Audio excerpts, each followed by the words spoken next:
Halo semuanya, selamat datang di channel Kreator Pandaan. Pada malam hari ini saya berkesempatan sama Mas Levin dan Mas Kevin ya. Kita ngobrol-ngobrol ringan tentang cara menjadi marketing yang handal, yang masih baru. Ya Mas ya? Iya. Nah, Saya sih sebenarnya nggak terlalu handal, cuma adalah beberapa hal yang mungkin bisa dibuat pelajaran lah mungkin ya. sampaikan pengalamannya ya. Pengalamannya menjadi Sales marketing itu kayak gimana? Kalau Mas Kevin ini marketing di Honda ya.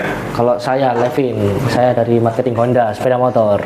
Kalau Mas Kevin ini di bidang apa Mas? Marketing Perkakas. Perkakas. Dan Mas Farel Kalau saya di bidang otomotif mobil Toyota. Auto 2000. Nah barangkali teman-teman nanti bisa simak obrolan ini dan mungkin ada pertanyaan atau mau menjadi calon pembeli ya bisa hubungi Mas Kevin, Mas Levin yang cari motor Perkakas atau saya juga di bidang mobil Toyota.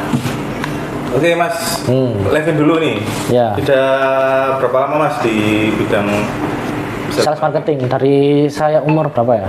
Jadi waktu itu umur 19 tahun kalau nggak salah, dari lulus sekolah. Terus pertama itu jadi sales ini bank. Jadi ada salah satu bank gitu, kita salesin debit cardnya ke apa nasabah-nasabah baru gitu.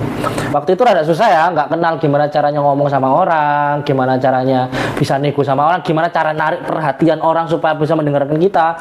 Nah itu yang kesulitan waktu itu. Dan gitu nggak mungkin tiba-tiba mau kemana lu, nggak mungkin. Pasti kan kita harus kasih semacam kata-kata yang bisa menarik perhatian mereka. Sekarang fokus ke yang lagi Mas Levin kerjakan aja. Oke, gitu. Di bidang sales marketing Honda, motor. sepeda motor Honda. Jadi pengalamannya di sales marketing motor ini berapa bulan Mas?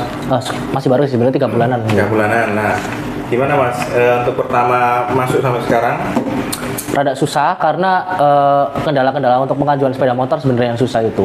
Kalau orang yang mau beli sepeda motor banyak, tapi kan ada ketentuan dan regulasinya. Kalau mau ambil kredit ya, tapi kalau mau cash sih bisa. Tapi siapa sih yang bisa ngambil cash? Mungkin beberapa orang tertentu aja. Jadi masalah awal itu kayak contohnya riwayat angsuran mereka yang jelek sebelumnya di bank. Akhirnya ketika mau ngambil angsuran nggak bisa gitu karena sudah kedetek riwayatnya dulu nggak taat lah sama angsurannya. Kemudian zonanya itu ada zona hijau, ada zona merah, dan ada zona kuning. Nah, singkatnya kalau zona hijau itu aman dan orang-orang di situ tuh kebanyakan kooperatif. Tapi kalau zona merah itu kebanyakan orang-orangnya itu susah dan ada juga pencurinya gitu, nggak aman lah pokoknya. Nah, terus ada yang ketiga itu ketentuannya pekerjaannya apa tetap atau cuma kuli bangunan. Nah, itu harus dipertimbangkan. Kalau pekerjaannya nggak tetap ya nggak bisa ngambil sepeda motor gitu. Salah satunya sama koneksi sih itu sih kendalanya kalau sepeda motor. Karena kebanyakan orang-orang itu yang mau ngambil sepeda motor kan ini sifatnya harganya mahal ya. Bukan barang-barang kecil kayak mungkin ya kayak gini atau mungkin barang-barang elektronik, TV dan lain sebagainya. Nah, kalau gitu nggak perlu pakai angsuran-angsuran gitu loh. Maksudnya nggak perlu pakai bank-bank yang ribet lah. Tapi kalau sepeda motor kan itu kan barang yang mahal gitu. Jadi itu yang susah. Jadi kebanyakan orang itu akan ngambil barang yang mahal dari orang yang mereka kenal atau orang terdekat gitu. Kalau mereka mau ngambil mungkin barang-barang yang mahal itu kecuali mereka mau ngambil di internet gitu, contohnya entah website yang resmi gitu, mobil Toyota, Honda dan sebagainya kayak gitulah pokoknya. Terus tipsnya supaya teman-teman yang mungkin baru join di sales marketingnya motor, ya Honda, gimana Mas tipsnya? Tipsnya gini, pertama kalau kita belum punya koneksi, cari koneksi sebanyak-banyaknya, gitu. Gimana caranya? Caranya itu kita harus banyak turun di lapangan sih, kenalan sama banyak orang gitu loh.